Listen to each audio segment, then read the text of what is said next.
Salmo de número 23, vamos ler todo esse salmo. Salmo bastante conhecido, a palavra do Senhor. Eu creio que todos nós já lemos esse salmo, nos deparamos com uma pregação dele. E diz assim: o Deus, o nosso pastor, Salmo de Davi. Verso 1: o Senhor é o meu pastor, nada me faltará. Ele me faz repousar em pastos verdejantes. Leva-me junto para as águas de descanso. Refrigera a minha alma. Guia-me pelas veredas da justiça, por amor do seu nome. Ainda que eu ande pelo vale da sombra da morte, não temerei mal nenhum, porque tu estás comigo. O teu bordão, o teu cajado me consolam. Prepara-lhes uma mesa na presença dos meus adversários. Unge a minha cabeça com óleo, o meu cálice transborda. Bondade e misericórdia certamente me seguirão todos os dias da minha vida, e habitarei na casa do Senhor para todo sempre. Amém. Vamos orar mais uma vez? Senhor, está aqui a tua palavra, nós lemos a tua palavra e agora suplicamos iluminação na exposição da mesma. Ajuda-nos a aprofundar esse texto tão lido, tão pregado, tão conhecido. Ajuda-nos a meditar em verdades talvez esquecidas. Verdades, ó Deus, do qual a tua palavra nos diz. Verdades talvez abandonadas, guardadas ali no cantinho da sala do nosso coração. Por isso eu suplico que a tua igreja amada seja edificada profundamente essa noite. Que os santos aqui presentes possam ser edificados pelo Espírito Santo, do qual há de aplicar luz para nós. Espírito Santo, eu suplico a Ti, humildemente, aplica essa palavra no coração dos meus irmãos, porque eu não tenho essa capacidade. Eu não sou capaz de transformar, de mudar e de trazer a aplicabilidade necessária a cada alma aqui presente, porque o Senhor conhece a história de cada um. O Senhor conhece a vida, o Senhor conhece desde o nascimento até o último suspiro de cada um de nós. E é, Deus, nesta palavra que nós meditaremos e aplicaremos por meio do Espírito de Deus que é santo. Ajuda-nos na pregação e exposição da mesma.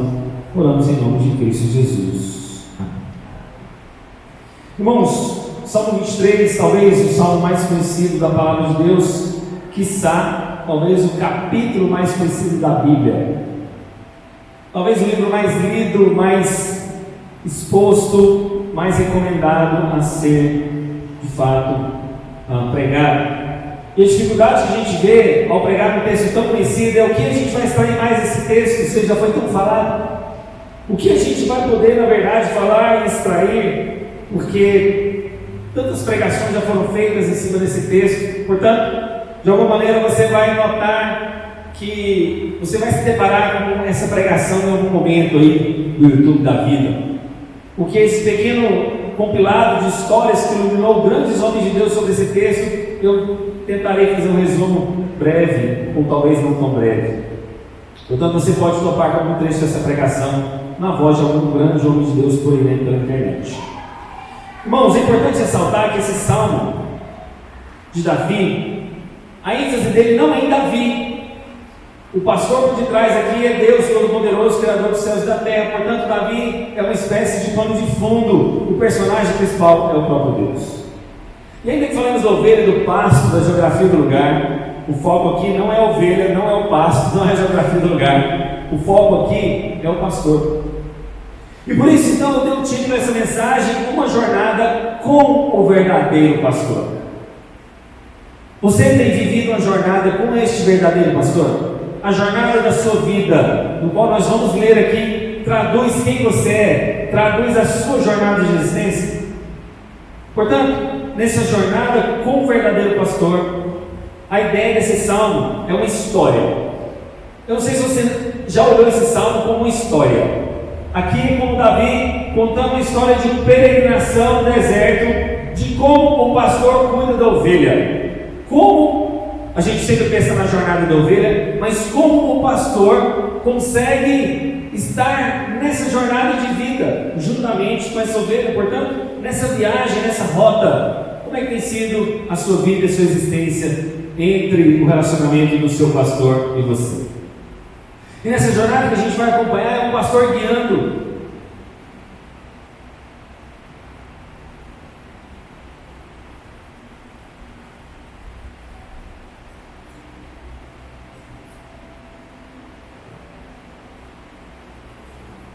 Guiando os seus passos ou não, cuidando de você, suprindo as suas necessidades durante esse percurso.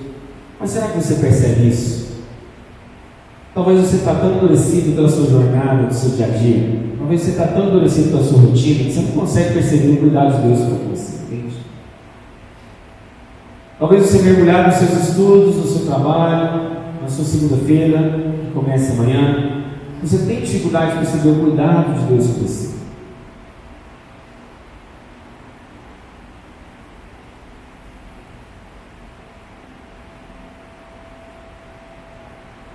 Quando a gente pensa na rotina da nossa vida, a gente sempre pensa em Deus trabalhando no extraordinário. Uma cura que você quer, uma porta de emprego, milagres, prodígios. Mas a gente não valoriza o que a gente chama de vida ordinária. O que é uma vida ordinária? Uma vida comum, uma vida corriqueira. Pastores comuns, pastores que não têm renomes.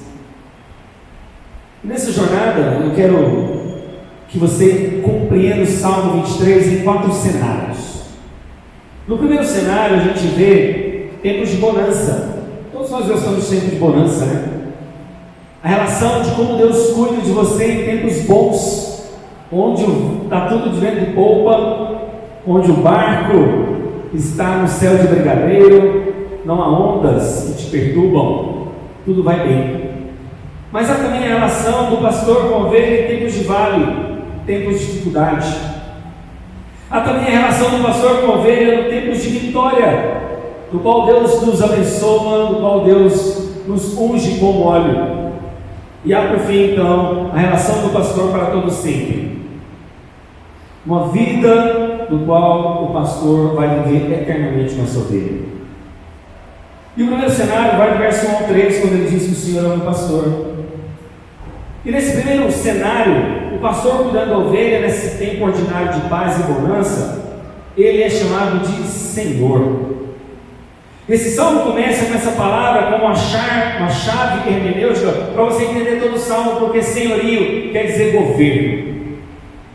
E eu sei que lá no fundo a gente gosta de ter a nossa própria independência, a gente gosta de ter sempre as nossas próprias decisões, mas quando você vem para ser ovelha de Jesus, você não toma mais decisões por si, você deve obediência a um Senhor. E a primeira pergunta que eu faço, se você se diz ovelha deste Senhor, você tem que estar disposto à submissão, ao senhorio, ao governo. E se você não está debaixo desse senhorio, deste governo, você não é ovelha desse pastor, entende? Você não faz parte desse rebanho. E aqui eu já convoco você, se você tem dúvidas disso, hoje é dia de você se arrepender, hoje é dia de você se entregar a esse senhorio desse pastor. Se é que você deseja isso. Mas essa chave hermenêutica do senhorio, do pastor, guia todo esse salmo falando do que virá aqui para frente. E esse Senhor visa mostrar a grandeza de Deus dos seus vários nomes, nós veremos isso. E dentre esses nomes, o primeiro nome que o salmista escolhe é exatamente o nome do Deus Todo-Poderoso, aquele que a gente chama de tetragrama de Deus. Sabem qual que é o nome de Deus? O nome de Deus é YHWH, o nome impronunciável, o qual só tem vogais, só consoantes. Onde os maçoretas, na verdade, incluem vogais para melhorar a pronúncia deste nome, o tetragrama de Deus, o Deus da aliança. E ele começa o salmo dizendo o primeiro nome de Deus, diante desse primeiro cenário. Para cada cenário nós vamos ver o nome de Deus. E nesse primeiro cenário mostra como Deus, o Jeová Roi, que significa aquele que é o meu pastor, aquele que me supre. E o primeiro nome então de Deus que o salmista Davi escolhe e resolve usar é esse pastor. Mas é um pastor do qual é Senhor dele. É interessante que na nossa cultura a gente já está acostumado com a questão individual, né? A gente vai cantar músicas, são músicas pessoais. A gente vai cantar músicas, são músicas sempre voltadas para o eu. Eu posso, eu quero, eu vou conseguir, eu vou conquistar. Tudo voltado para a individualidade do ser. Mas para a cultura oriental, a ideia não é muito individual, a ideia é mais coletiva. E no mundo antigo, a valorização da coletividade, a comunidade, ela sobressai ao indivíduo. E significa então que é muito valioso Davi usar a palavra meu no sentido pessoal, particular. Ser pastor dele significa uma experiência própria. Eu não posso transferir a minha experiência pessoal que eu tive com Deus para você. O salmista vê que ele tem uma experiência própria com Deus, do qual é intransferível. Você tem essa experiência com esse pastor? Eu não estou falando do seu pai dele, eu não estou falando da sua família dele, eu estou falando de você, pessoalmente. E não importa se o seu avô trouxe você para a igreja, se foi seu pai, sua tia, não importa. O que importa é a sua experiência com Deus nessa jornada, e nessa jornada da sua vida de experiência com Deus, você tem vivido essas experiências do seu ordinário. Uma experiência que mostra, não apenas coletivamente, como a gente está aqui reunido na adoração, mas um encontro, uma experiência que você não transfere por meio de livros, você não transfere por meio de leituras acadêmicas, você não transfere apenas por informações repetidas. Você já ouviu no passado quem é Deus sobre quem Ele é, não. A diferença brutal, gigantesca e colossal existe entre você ter informação de Deus e você ter tido encontro com Deus. Mas o Senhor é o pastor dele, e esse pastor, na verdade, é o que a gente tem a forma comum e conhecida do pastoreio de ovelhas. Na verdade, quando a gente fala de ovelha, não sei se você já reparou isso, há uma diferença. A ovelha que Davi trata aqui é a fêmea adulta, diferente do macho pequeno, ali novinho, que é chamado de cordeiro, diferente do macho adulto, que é chamado de carneiro. Mas a ovelha, como fêmea adulta, ela é extremamente dócil, muito. A ovelha tem um temperamento tão dócil que você pode manusear, tosquear ela. E é interessante que mesmo quando ela vai ser preparada para a morte, ela também é dócil. Por isso essa ovelha aqui é um símbolo do cristianismo, dos seguidores de Cristo Jesus. E aí eu volto a pergunta para você: você é ovelha de Jesus? Você é ovelha desse pastor? Você está sendo pastoreada por ele? Porque tem muita gente que se diz ovelha, mas parece mais bode. Ele chuta, ele esperneia, ele não quer a vontade de Deus, ele reluta para fazer aquilo que Deus está mandando. E por causa da sua doçura, do seu coração ensinável, o texto traz essa palavra de ovelha como exatamente aquilo que Davi já fazia. Era a sua prática, conforme a gente vê em 1 Samuel 16. Alguém experiente na área, conhecedor dessa atividade, ele apacentava ovelhas da sua família nas campinas e montanhas de Belém. Portanto, o que a gente vê de ovelha aqui, irmãos, é uma sensibilidade que talvez seria difícil traduzir em palavras. Mas a vivência de Davi, ele sabia o que era uma ovelha. Uma ovelha que não é só apenas dócil, mas ela também é sensível no senso de direção. A ovelha é vulnerável, ela é frágil. Sabia que a ovelha, na verdade, ela não tem muito senso de direção? Ela precisa de alguém conduzir ela. Por isso, os pastores presentes na vida da ovelha geravam muita segurança para ela. Cabia o pastor vigiar as ovelhas das formas mais predatórias possíveis, dos predadores, procurando um lugar seguro, tranquilo, no qual ela pudesse pastar e matar a sua fome e sede. A ovelha também não é apenas dócil, e ela não apenas tem um sistema de direção frágil, mas ela também não tem sistema de defesa. Já parou para pensar nisso? Ovelha não tem veneno, ovelha não tem chifre, eu estou falando da adulta mãe, da fêmea, ela não tem chifre. Ela não tem garras, ela não corre rápido. Qual que é o sistema de defesa da ovelha? Absolutamente nenhum. E sem o cuidado do pastor, torna-se quase impossível ela não ser predada. Por isso, Davi tem muito claro a figura da ovelha na sua mente, e de forma poética ele traduz isso para nós. Davi, como Senhor, ele entende na verdade que o Senhor não é ele, mas o Deus da vida dele. Ele então volta-se para Deus e sabe que ele está sendo pastoreado como pastor supremo, não ele que é o pastor. Jesus disse isso em João capítulo 10, versos 11 até o 27, de alguma maneira: eu sou o bom pastor, e o bom pastor dá a vida pelas ovelhas. Ele, como bom pastor, conhece essas ovelhas, elas conhecem esse pastor. As ovelhas ouvem a sua voz, e ele conhece essa voz e segue a voz desse pastor. E eu faço uma pergunta: a quem você tem confiado o pastoreio da sua vida? Será os coaches da internet atual? É ele que você entrega o pastoreio da sua vida? O pastoreio da sua vida está nas mãos de influenciadores digitais? O pastoreio da sua vida em quem dirige, quem te livra dos perigos, quem te dá bons conselhos, é buscado nesses meios digitais? Nos coaches modernos? Quem tem sido o seu pastor? E esse pastor diz que nada faltaria a essas ovelhas. E o nada aqui se remete, meus irmãos, ao Jeová Jireh, o segundo nome do qual o salmista apresenta. O Jeová Jireh, do qual é o Senhor quem provê, o provedor, aquele que não deixa nada faltar. E a gente tem o costume de traduzir mais ou menos o seguinte: olha, o Senhor é o meu pastor e nada me faltará. Mas a melhor tradução do hebraico para esse texto, para essa frase, seria mais correto dizer: o Senhor é o meu pastor e de nada terei falta. O Senhor é o meu pastor, e porque Ele é meu pastor, eu não vou sentir falta de mais nada. Essa é a melhor tradução. E fazendo essa correção no texto, faz toda a diferença. Porque o que significa, irmãos? Significa que se Deus é o meu pastor, eu não vou sentir falta de mais nada. Ele é suficiente, Ele me supre todas as coisas. Porque Ele é o meu pastor e o meu Senhor, eu não vou sentir nada, eu não vou sentir falta de nada na minha vida. Eu tendo Deus, eu terei tudo. Ou seja, não haverá falta de nada da minha vida, conforme Mateus capítulo 6.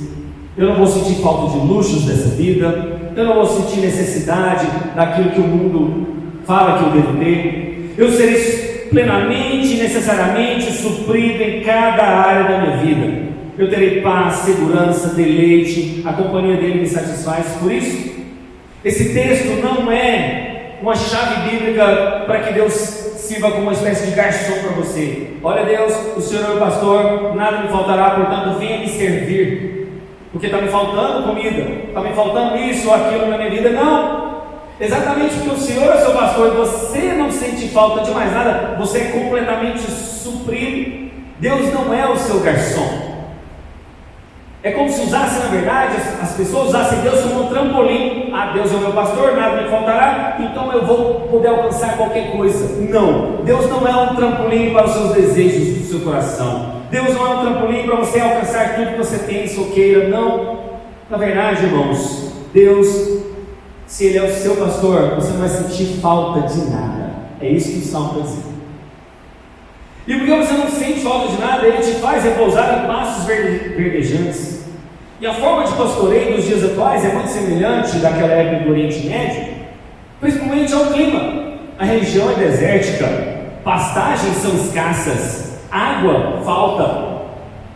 Mas para nós brasileiros, talvez a gente pode estar acostumado, porque nós somos um dos países, ou se não o país, com o maior número de água doce do planeta. Portanto, a gente talvez não sente tanta falta de água. Talvez para nós, ver uma grama verde ali fora, é comum, você sai na igreja, já tem uma grama verde. Mas para alguém que vive no deserto, irmãos, achar grama verde é muito difícil. Achar um lugar para você levar sua ovelha para beber água é muito penoso, muito trabalhoso. Você tem que atravessar um período longo de deserto, onde não há pasto, onde não há água. Logo então, achar essas águas calmas de descanso, espaços verdejantes, irmãos, é de fato uma grande dádiva. E quando o salmista fala de águas de descanso que surgem no deserto da Judéia para o descanso das ovelhas e do pastor, mostra na verdade que o pastor está se preparando logo cedo. A jornada do pastor, irmãos, começava bem cedo, antes do sol nascer. Porque se ele resolve acordar e o sol já está nascendo, ele vai atravessar esses longos períodos no sol a pino, sol muito quente. Então, para que a travessia não fosse impossibilitada, era necessário buscar águas refrescantes. Por isso, então, o dia era cedo. E para achar essas águas calmas e tranquilas, elas eram difíceis porque a ovelha ela é tão sensível que ela se assusta até mesmo com águas agitadas. O barulho retumbante de muitas águas, cachoeiras e pedras pode fazer com que ela se assuste e ela não vai matar a sede dela direito. E ao não matar a sede dela direito, ela pode morrer de sede pelo caminho. Por isso ele precisava achar águas tranquilas. Irmãos, a ovelha é tão sensível que chega ao ponto dela se assustar com a sombra de outra ovelha quando ela chega para beber água. Imagina que tem um rebanho e uma ovelha que bebendo água. Se outra ovelha chega e o reflexo daquela ovelha bate na água, ela se assusta, ela também não vai beber água direito. Portanto, nessa sensibilidade, questão dos predadores, ela se assusta facilmente. Portanto, o pastor precisava achar pastos verdejantes, águas tranquilas. E isso tem tudo a ver conosco. Por quê, irmãos? O quão pressionados nós somos? Pressionados pelas águas turbulentas da vida, pressionados porque andamos pelo deserto da vida, pressionados interiormente, exteriormente, porque talvez nós não achamos esse lugar de descanso. E um homem sem Deus é um homem que não descansa. Ele sempre está correndo na roda imparável da vida. Então passa segunda-feira, após segunda, e ele está ali percorrendo aquela roda sem achar os espaços de calma, de refrigério. E ao achar esses passos verdejantes na jornada da vida, ele vai refrigerar a alma dele. E a palavra hebraica aqui, alma, significa fôlego de vida. Quando a ovelha acha aquela pastagem verdejante e aquela água tranquila, aquilo ali é fôlego para ela. Então Deus restaura o fôlego de vida, renovando as forças daquela ovelha. Por causa das tribulações da nossa alma, nós precisamos disso, irmãos. Toda vez que você vê esse culto, você tem que buscar esse refrigério, esse alimento. O alimento da sua alma, o refrigério para as tribulações que você tem passado. E Davi mostra que a sua alma também precisava ser trabalhada, curada pelas circunstâncias da vida. Muita gente fala que Jesus é o pastor da vida delas, mas é uma vida atribulada, angustiada. Será que você não tem vida assim? Você fala que Jesus é o seu pastor, mas quanta tribulação interior você está vivendo, quanta ansiedade. Você parece que não deixa os cuidados de Deus estar sobre você. E aí eu volto àquela chave hermenêutica do início: o Senhor é o seu pastor, Ele é Senhor de você e da sua vida. Porque se Ele for, Ele vai te guiar por essas veredas da justiça. E veredas da justiça falam de caminho. Um caminho de justiça fala de um caminho correto. E a ovelha, para andar no caminho correto, dá trabalho. A ovelha é um animal dócil, mas ao mesmo tempo ela é ingênua. Ela é um animal dócil e trabalhável, ensinável, sim, mas infelizmente ela é facilmente tomada de erro. Ela facilmente se desvia do caminho errado, cai no buraco, é pega por um animal perigoso. E Jesus mostra que Ele é esse caminho, essa verdade, a vida do qual nós percorremos. Isso mostra os caminhos que você tem percorrido. Deus tem pastoreado o seu coração quando você vai tomar decisão. Deus tem pastoreado os seus caminhos. Deus tem pastoreado as coordenadas da sua vida, debaixo do controle da mão poderosa dEle. Ou você na verdade sai correndo para tomar decisões sem consultar a Deus, e depois tem que gastar emoções, energia, dinheiro para corrigir todas as suas decisões erradas. Talvez você está aqui hoje corrigindo um monte de decisão errada, e você está desgastado emocionalmente, você está desgastado financeiramente, por conta de decisões erradas lá atrás que você não deixou ser pastoreado por Deus, mas decisões erradas nos levam a caminhos terríveis. E Deus fará tudo isso, irmãos, por amor do nome dEle. Deus faz isso tudo por causa da fidelidade ao seu nome, porque se somos infiéis, Ele continua fiel, porque não pode negar a si mesmo. Deus faz tudo isso não por causa da habilidade da ovelha, Deus faz isso por causa da bondade, do amor, da fidelidade a Ele próprio. Muita gente pede para ser guiada por Deus, pede a direção de Deus, mas prefere os atalhos da vida e acaba rejeitando as orientações e a direção de Deus. A pessoa até concorda com essa mensagem que eu estou pregando aqui, mas na hora de tomar decisões ela prefere caminhos escorregadios, atalhos da vida, labirintos perigosos, veredas que não são retas, que não são veredas de justiça. E esse é a jornada da primeira cena, caminhos de bonança. Deus pastoreando as ovelhas em tempos de bondade. Mas há também um segundo cenário da adversidade, no verso 4, quando ele diz que ainda que eu ande pelo vale da sombra da morte, não temerei mal algum, porque tu estás comigo, o teu bordão e o teu cajado me consolam.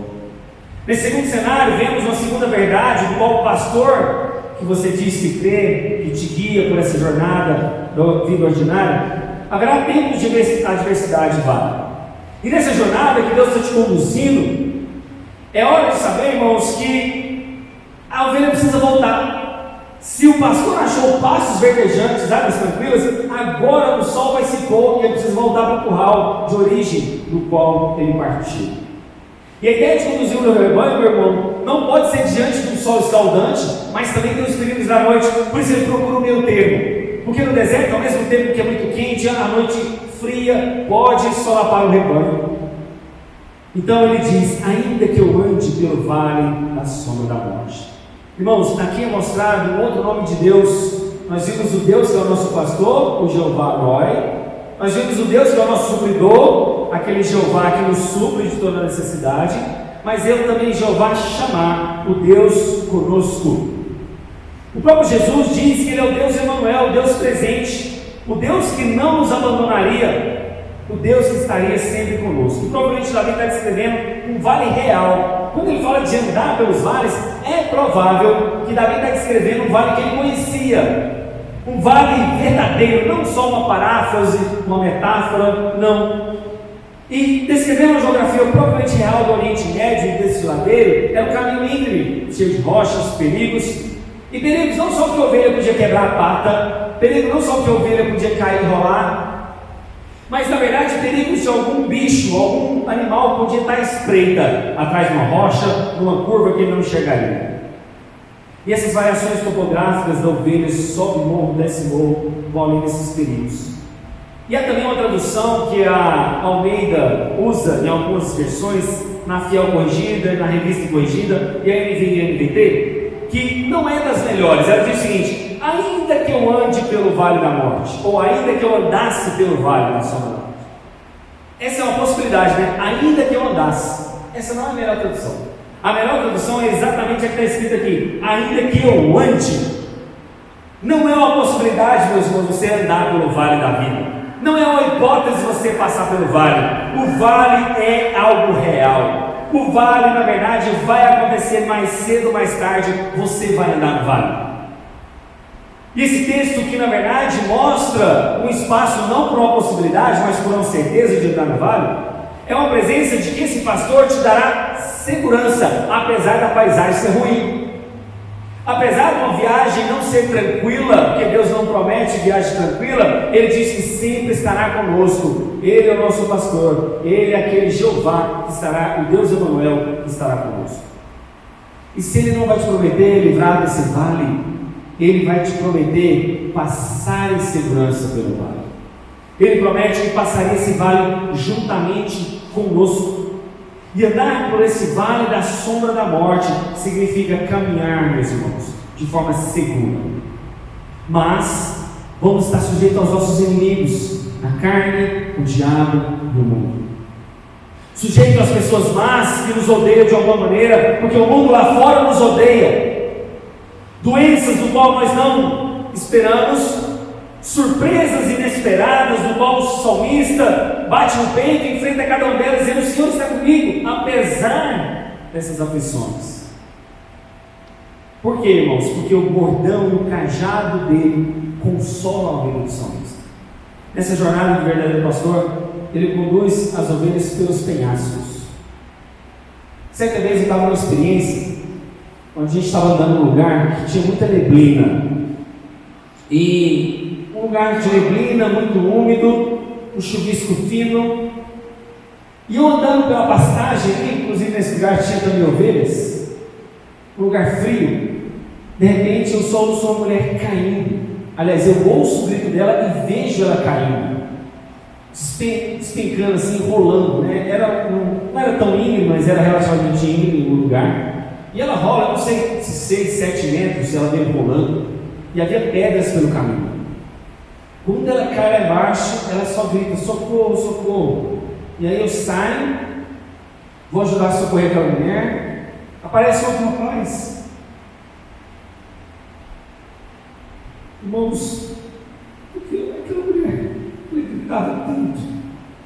E eu, com muita compaixão dela, eu vi que ela não tinha sofrido nenhum problema na cabeça, graças a Deus, que ela rolou, mas graças a Deus que apareceu um outro homem que pôde acalmar o coração dela. E nós dois, juntamente com aquele rapaz muito sábio, conversando com ela tranquilamente, a gente conseguiu conduzir ela. E eu fico pensando que a ovelha, quando ela cai do penhasco, e quando ela, na verdade, está passando por aquele espinhadeiro, Deus usa um cajado. E o cajado tinha 3 funções, basicamente. A primeira função do cajado é uma espécie de vara, que ela tinha que conduzir o rebanho para ela não se desgarrar. A ponta, vamos dizer, mais reta do cajado, ela conduz a ovelha. Ela fala: olha, você não pode sair desse trilho, você não pode pisar naquela pedra, então o cajado vai conduzir a ovelha para ela andar no caminho certo. Essa é a primeira função do cajado. Uma vara que conduz, uma vara que corrige aquela ovelha desobediente. Mas há uma segunda função que alguns pastores usavam, que era afinar a ponta desse cajado. Se o cajado era usado para conduzir, ele também tinha uma ponta. E essa ponta significava proteção. Caso algum predador viesse, ele usava a ponta do cajado para matar algum animal, alguma fera do campo, afugentando aquela fera ou aquele predador. Então a segunda função era de proteção. A primeira de condução, a segunda de proteção. Mas a terceira função tinha a ver exatamente com essa ilustração que eu acabei de contar para vocês: o gancho para resgatar a ovelha. Caso alguma ovelha caísse do penhasco, ele usava aquele gancho para poder puxar aquela ovelha. Por isso que você vê às vezes o gancho retorcido na segunda ponta do cajado. E então, basicamente, o cajado que Davi descreve é uma função corretiva, uma função protetora e uma função salvadora. E assim a jornada do seu verdadeiro pastor. E assim a jornada do verdadeiro pastor que está conduzindo a sua vida na sua vida ordinária. Proteção, salvação, correção. E agora nos ensina que às vezes tem ovelha que não aprende. Por isso Deus administra a dosagem entre a função de correção e proteção. E aí a gente vê um terceiro cenário que parece que não tem nada a ver. Nesse terceiro cenário parece que Deus está falando aqui, o Davi está falando de pasto, de ovelha, mas olha o outro cenário, verso 5, onde ele diz: preparas uma mesa na presença dos meus adversários e unge a minha cabeça com óleo. Você lê isso e fala assim: gente, mas qual parte da história eu perdi? Davi está falando de ovelha, de rebanho, de águas, e de repente fala de preparar uma mesa na presença do adversário. Nesse terceiro cenário, irmãos, a gente vê a terceira verdade, que é o pastor que conduz a ovelha, que está presente na vida dela, nas suas vitórias, nas suas honras e nas suas alegrias. E quando o salmista leva essa parte do salmo mostrando essa vitória, ele mostra o Jeová Nissi, que é o Senhor como nossa bandeira, nossa vitória. E nessa jornada ordinária da vida que Deus te dá, o verdadeiro pastor mostra que, na verdade, ele está ali também presente nas vitórias sobre os inimigos. Quando ele fala de preparar uma mesa na presença dos adversários, Davi muda o tom aqui do salmo, convidando as pessoas para mostrar que Deus também está participando e está dando honra, está dando vitória para aquela pessoa. E talvez a cena aqui é de um guerreiro recém-chegado de uma batalha, onde o óleo fala de honra, o cálice fala de plenitude de alegria, onde Deus prepara um momento especial na vida dele, abençoando não só a jornada ordinária, mas aquele momento de triunfo, aquele momento que ela venceu, aquele momento que ela passou pelo vale da sombra da morte, e Deus está preparando ali uma mesa na presença daqueles inimigos. E quando aqueles inimigos olham aquela pessoa se banqueteando, o óleo sobre a cabeça, o cálice se transbordando, é como se os inimigos desejasse destruir a vida dela, desejasse acabar com a festa daquela ovelha. Mas Deus impede, Deus não permite que aquela festa, aquele banquete acabe, porque o inimigo quer nos derrotar, quer acabar com a vida daquela ovelha, mas a vitória de Deus é certa sobre a carne, sobre o diabo e sobre o mundo. E a honra de óleo, o vinho da alegria, mostra que, na verdade, irmãos, isso tem a ver com aquilo que Deus faz em nos honrar mesmo. A pessoa que guardava óleo em casa, levemente perfumado, ela era recebida com honras, com honrarias, como um convite especial. E no último cenário, caminhando já para o final dessa jornada, ele fala o seguinte, que há duas pessoas perseguindo ele. Ele diz: bondade e misericórdia certamente me seguirão todos os dias da minha vida e habitarei na casa do Senhor para sempre. Nessa última parte da jornada, irmãos, no término da jornada do verdadeiro pastor, o pastor que guia essa ovelha é aquele que acompanha essa ovelha por toda a vida, mas quer estar junto com ela para sempre. Não é isso que ele falou? Habitarei na casa do Senhor para todo sempre. E ele começa com dois, eu chamo de guarda-costas: bondade e a misericórdia. O que é a bondade? A bondade é aquilo que a gente não merecia. A bondade é algo que Deus nos dá e que a gente não merece. Então, de repente, eu não merecia alguma coisa, Deus é bondoso, vai lá e me presenteia. Isso é a bondade de Deus. Mas a misericórdia é o contrário. A misericórdia é o seguinte: você merecia algo, você merecia uma determinada punição, mas Deus não te dá.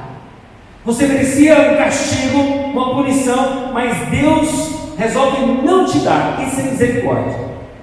E é exatamente a pessoa de Cristo Jesus é apontada aqui. A bondade de Deus por meio da graça manifestada em Cristo. A misericórdia de não sermos lançados na perdição eterna e no inferno. Essa misericórdia vai nos perseguir. Mas ela só vai te perseguir se o Senhor é o seu pastor, o pastor da sua jornada de vida. A imagem, irmãos, mostra que esse peregrino da vida, essa ovelha que peregrinou, chega depois de tudo que ela passou. Claro que teve momentos de bonança, teve momentos de pastos verdejantes, de águas tranquilas, mas teve momentos de vales, teve momentos que os inimigos queriam pegar ela, vamos dizer, mas a bondade e a misericórdia perseguem a vida dela. É interessante nesse salmo diz o seguinte: olha, bondade e misericórdia certamente me seguirão. A ideia do hebraico, alguém sabe o que é? Perseguir. Alguém que não te larga. Essa ideia de bondade e misericórdia, seguir a vida da ovelha, significa perseguição. E aqui, irmãos, o perseguir mostra uma perseguição do bem, né? A gente não quer ser perseguido por ladrões, a gente não quer ser perseguido pela polícia, mas ser perseguido pela bondade e pela misericórdia de Deus é algo maravilhoso. Isso, inclusive, está no livro de Juízes, capítulo 19, quando alguém hospedava outra pessoa, o dono da casa garantia a segurança daqueles hóspedes. Sabe como? Colocava duas pessoas acompanhando aquela pessoa até sair da cidade, garantindo a segurança daquele hóspede. Então, quando Davi diz que bondade e misericórdia vai perseguir ele, é esses dois grandes guarda-costas te perseguindo, esses dois seguranças. Para quê, irmãos? Para que esses dois guarda-costas vai perseguir as ovelhas? Para que elas cheguem no final com segurança. Para que elas cheguem na vida eterna com segurança. Para que a perseverança dos santos se cumpra. Habitar na casa do Senhor para todo sempre. É isso que Ele quer. Ele quer essa comunhão na presença de Deus eterno. Ele quer habitar eternamente. É como se Ele dissesse: Deus, eu andei aqui nesse vale da sombra da morte como ovelha, eu andei aqui nos pastos verdejantes, é verdade, eu andei em águas tranquilas, mas eu quero habitar na tua casa. Uma habitação que eu não quero nunca mais deixar. Uma habitação que tem que ser eterna para todo sempre, conforme Jesus relata em João: não se turbe o vosso coração, crede em Deus e também em mim, na casa de meu Pai há muitas moradas. E eu vou preparar esse lugar para vocês. Então, quando a sua jornada terminar aqui na terra, quando você morrer, quando você for o último suspiro da sua vida, eu te faço a pergunta: você vai ter o desejo de habitar na casa do Senhor para sempre? O último dia do suspiro da sua terra, aqui na terra, passeando com essa ovelha que está peregrinando, sendo cuidada pelo verdadeiro pastor, ora em vales, ora em pastos verdejantes, ora em águas tranquilas, ora sendo perseguido pelos seus inimigos. Quando você chegar no final, você vai querer terminar essa jornada desejando estar lá, nessa casa. Isso é o futuro escatológico, irmãos. Porque nós somos peregrinos, nós estamos de passagem, nós somos como essas ovelhas de um passo para o outro, necessitados de suprimento, de descanso, mas a nossa habitação permanece ali para sempre. Amém? Eu termino, irmãos, e aqui eu concluo de fato, que tudo que foi relatado aqui é o dia comum de um pastor de ovelhas. É um dia comum que você deveria perceber na sua vida a ação extraordinária na sua vida ordinária. Sabe aquele dia que você acha que não está acontecendo nada com você, que tudo está normal? Você levantou, tomou seu café, escovou o dente, saiu para trabalhar, almoçou, voltou a trabalhar, voltou no outro dia. Sabe essa vida ordinária que a gente não valoriza? Pois é. É nessa vida ordinária que Ele é o seu pastor. É nessa vida ordinária que você deve experimentar o cuidado de Deus. É no ordinário de Deus que você deve estar preparado para experimentar as coisas extraordinárias.